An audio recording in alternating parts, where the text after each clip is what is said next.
உலகத்திலே ரொம்ப பெரிய விருது அப்படின்னா அது நோபல் பரிசு தான், பெரிய பரிசு உலகத்திலே. 2004 யாருக்கு நோபல் பரிசு கொடுப்பாங்க அப்படின்னு உலகமே அப்படியே வியந்து பார்க்கும்போது ஒரு பேர் அனௌன்ஸ் பண்ணுறாங்க.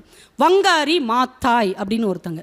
எல்லாருக்கும் அதிர்ச்சி ஆயிடுது. ஏன்னா அவங்க எல்லாருக்கும் போய் உதவி செய்யலை. பெரிய கல்வியாளர் கிடையாது, இலக்கியவாதி கிடையாது, மருத்துவர் கிடையாது, ஒரு தத்துவ ஞானி கிடையாது. ஏன்னா அவங்க மரம் நடுறவங்க. அவங்கள போய் எப்படி நீங்கள் உலக அமைதிக்கான நோபல் பரிசை கொடுக்கலாம்?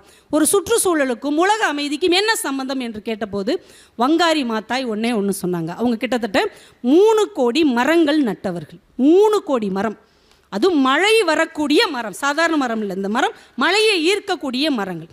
இவங்களுக்கு எதுக்கு உலக அமைதிக்கான நோபல் பரிசுன்னு கேட்டாங்க. வேற எதுக்காவது கொடுங்க. அமைதிக்கும் சுற்றுச்சூழலுக்கும் என்ன சம்பந்தம்? அமைதிக்கும் மரம் நடுவதற்கும் என்ன சம்பந்தம்?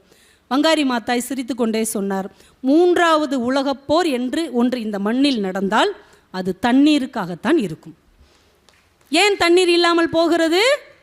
மழை இல்லாமல் போவதால் தண்ணீர் இல்லாமல் போகுது. ஏன் மழை இல்லாமல் போகிறது? மரங்கள் இல்லாமல் போனதால் மழை இல்லாமல் போகிறது. நான் மரங்களை நட்டிருக்கிறேன், மழையை வரவேற்கிறேன், அதனால் உலக அமைதிக்கு நான் காரணமாக இருக்கிறேன் அப்படின்னாங்க. அது அவங்க அவ்வளோ சீக்கிரமாக செய்ய முடியலை. அவங்க கென்யாவில் சின்ன பிள்ளையாக இருக்கும்போது வீட்டை சுற்றி அத்தனை நீரோடைகள், ஆறு, குளம் அப்படி இறங்கி போய் தண்ணி எடுத்துகிட்டு வருவாங்களாம். வெளிநாட்டுக்கெல்லாம் போய் படிச்சுட்டு ஒரு 30 வருஷம் கழித்து வந்து பார்த்தா பல கிலோமீட்டர் நம்மால் நடந்திருக்காங்க. நம்ம ஊரில் மாதிரி நொந்துட்டாங்க.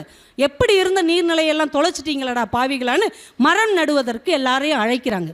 எல்லா மக்களும் சொல்கிறாங்க, மரம் வெட்டுனா காசு தருவாங்க, மரம் நட்டுனா யார் காசு தருவா? நம்ம கொடுத்தாங்க, நான் கொடுக்குறேன், மரம் நடுவதற்கு நான் காசு தருகிறேன் என்று மக்களை ஒன்று திரட்டினார்கள். அப்படியே எல்லாரும் சொன்னாங்க, இது ஒருத்தி முயற்சி செஞ்சு ஏதாவது நடக்குமா? ஒருத்தி முயற்சி செஞ்சால் ஒரு நாட்டை மாற்ற முடியுமா? அதற்கு அந்த அம்மா சொன்ன ஒரு கதையை நான் உங்களுக்கு சொல்லிவிட்டு விடைபெறுகிறேன்.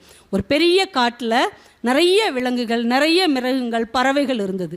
அதில் ஒரு சின்ன சிட்டுக்குருவி, ஹம்மிங் பேர்டுன்னு ஒன்று இருந்தது. திடீர்னு அந்த காட்டில் ஒரு பெரும் தீ ஏற்பட்டு காடே அப்படியே எரிஞ்சுக்கிட்டு இருக்கு. எல்லா விலங்குகளும் காட்டை விட்டு வெளியில் ஓடி வருது. யானை, புலி, மான் எல்லாம் தீ எரியுது, தீ எரியுது, வெளியே வாங்க, வெளியே வாங்கன்னு காட்டை விட்டு ஓடுது. ஆனால் அந்த ஹம்மிங் பேர்டு மட்டும் அப்படிலாம் ஓடாதீங்க, எப்படியாவது தண்ணி எடுத்து இந்த தீயை அணைப்போம் அப்படின்னு கூப்பிடுது. அதெல்லாம் வாய்ப்பே கிடையாது, இது பெரிய தீ, நம்மளும் அழிஞ்சு போயிடுவோம், எல்லாம் தப்பிச்சு ஓடுவோன்னு ஓடுறாங்க.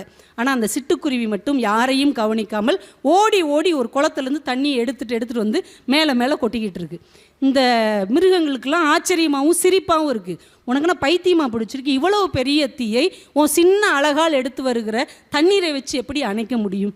அந்த சிட்டுக்குருவி பதில் சொல்லியிருக்கு, என்னால் அணைக்க முடியுமா முடியாதான்னு எனக்கு தெரியாது.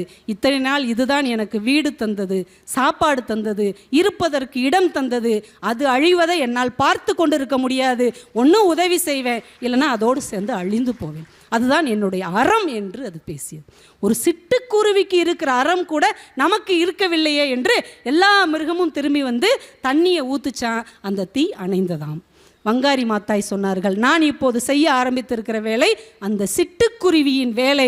ஒரு நாள் எல்லோரும் என்னோடு வருவீர்கள், நம் நாட்டையே நம்மால் பசுமையான நாடாக மாற்ற முடியும் என்று சொன்னார்கள். சில காலத்திலே அதை மாற்றி 3 கோடி மழை தரும் மரங்களை நட்டு உலக அமைதிக்கான நோபல் பரிசை பெற்றார்கள் என்றால், என் இனிய விருதுநகர் மாவட்டத்தை சார்ந்த பெருமக்களே, நாம் வாழ்க்கையிலையும் நிறைய விஷயங்களை கடந்து போய்கொண்டே இருக்கிறோம். ஆனால் முடிந்த அளவு சக மனிதர்களுடைய வாழ்க்கையில் ஒரு சின்ன ஹம்மிங் பேர்டை போல ஒரு எளிய உதவியை, ஒரு மானுட அறத்தை பதிவு செய்பவர்களாக இருப்போம். அதற்கு ஆதாரமாக அடிப்படையாக இருக்கக்கூடிய புத்தகங்களை வாசிப்போம். மாற்றி யோசிப்பதின் மூலமாக இந்த மானுட குலத்தை காப்போம் என்று சொல்லி வாய்ப்பு கொடுத்த அத்தனை நல்ல உள்ளங்களுக்கும் நன்றி கூறி விடைபெறுகிறேன். நன்றி.